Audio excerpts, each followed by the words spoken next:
उसका एम दुनिया पर राज करना था, जूस को मारना था और जर्मनी का राज, नाज़ी लोगों का राज दुनिया भर फैलाना था।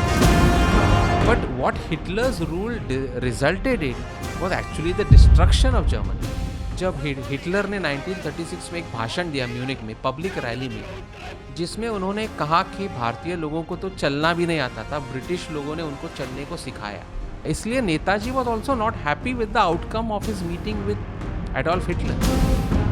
नेताजी को जो एसोसिएट्स हैं उन्होंने लिख के रखा हुआ है कि Netaji would not talk about it because he was extremely disappointed with what happened with Hitler. तो नेताजी हमेशा नाज़ी जर्मनी के खिलाफ प्रोटेस्ट ही करते रहे। लेकिन जब युद्ध शुरू हुआ तो नेताजी को मन में ऐसा विचार आया कि हमारे दुश्मन का दुश्मन ही हमारा दोस्त हो सकता है।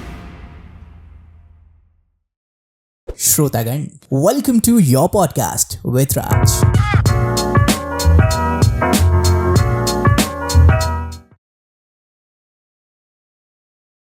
So, 1932, Weimar Republic makes Hitler chancellor. 33, he gets into power. He abolishes the parliament. He makes it a dictatorial state, police state, Nazi party. This, as you were speaking about Hitler's charisma, sir, passion के साथ बोलता था, बोलने में एक ताव होता था, आवाज़ दूर तक पहुंचती थी, हाथों और ये सब gestures जैसे मैं इस वक्त कर रहा हूँ वैसा इस्तेमाल करता था. And same happened with Goebbels also, Himmler also, Goering also. Sir, but if to let go of everything and just consider ki what were the positive pointers that, you know, emerged Hitler as the leader he was, and he was massively and hugely embraced by the population. क्योंकि world war 2 के बाद सब जानते हैं कि जब वर्साइलिस treaty हुई तो देश को बांटा गया, खाने पीने के वांदे हो गए थे, there inflation was on peak. What was some of the pointers that ensured Hitler to, you know, to establish himself as a leader that his Germany accepted him into? Why? नहीं, ये जर्मनी की जो परिस्थिति थी तभी उसका एक परिणाम है. The emergence of Hitler is the consequence of Germany's position at that time. Post World War II. Post world war one. World War I, sorry. Yeah. World war one में जिस तरह से जर्मनी की हार हुई उससे जर्मन लोग बहुत ही दुखी हुए. और उसके बाद जो वर्सेल की ट्रीटी हुई और जर्मनी के खिलाफ जो रिपेरेशंस का प्लान बना और उनको जुर्माना दो, मतलब रिपेरेशंस दो, कॉम्पेंसेशन दो लोगों को, and millions of pounds, dollars the Germans were forced to pay to the victors and others after the First world war.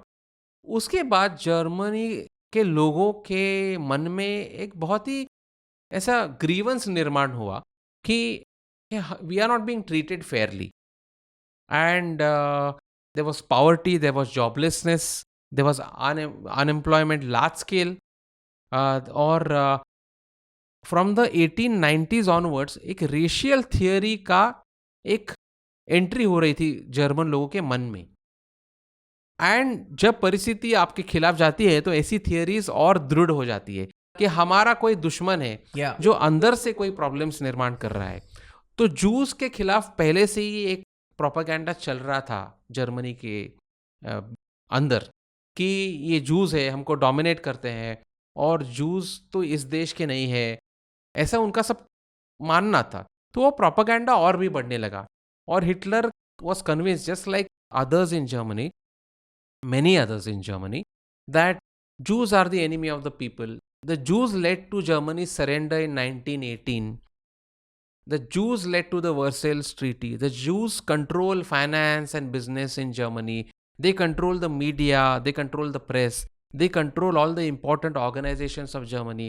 They have control over the politicians of Germany. और हम जर्मन लोगों को, Nordic लोगों को जो अधिकार होने चाहिए, जो पावर होनी चाहिए, वो हमारे पास नहीं है. अगर वो होती तो हमारी ये हार होती नहीं जर्मन लोगों की. तो ये सब परिस्थिति का जो दोष था उन्होंने जूस पे डाला. Yes, so it's always good to have an enemy in such a situation. Yeah. And just to put this into context, sir, ये बहुत ही विख्यात और डेकोरेटेड स्कॉलर्स एंड फिलोसोफर्स के द्वारा लिखे जा रहे थे न्यूज़पेपर कॉलम्स में. And we won't go deep into this, but Eckart, जिनको हिटलर का भी मेंटोर माना जाता है, जिसने डिस्कवर किया एडोल्फ हिटलर को इन अ बियर क्लब, इन अ बियर हाउस, उन्होंने भी ऐसा लिखना शुरू किया था सर, एंड ये सर्कुलेट होने लगा जर्मन मासेस में. नहीं, बिल्कुल अच्छे अच्छे जर्मन लोग, वेल मीनिंग जर्मन लोग भी जूस के खिलाफ हो गए थे और उनके मन में जू लोगों के बारे में जो कल्पनाएं थी वो गलत कल्पनाएं दृढ़ होने लगी थी, क्योंकि ग्रीवेंसेस थे, डिफीट था, ह्यूमिलिएशन था फर्स्ट वर्ल्ड वॉर के डिफीट का. तो और उनको ऐसा हमेशा लगता था, there was German nationalism also, pan German nationalism. Pan German nationalism का मतलब ये है कि जर्मन बोलने वाले सभी देश एक राष्ट्र है. ओके. इसीलिए तो हिटलर को लगता था कि Austria is not a separate country, it is part of Germany. और वो खुद वहां पैदा हिटलर हुआ का था. जन्म जर्मनी का नहीं है, ऑस्ट्रिया का है, but he always wanted to be part of Germany, क्योंकि he looked at himself as German not Austrian. इसीलिए जब युद्ध होने वाला है, ये पता चला 1913 में, ऐसा ऑलमोस्ट स्पष्ट होने लगा कि शायद युद्ध हो सकता है, तो Hitler immediately move to Munich and Berlin. He didn't want to stay in Austria because he didn't want to be conscripted into the Austrian army. He wanted to fight for Germany.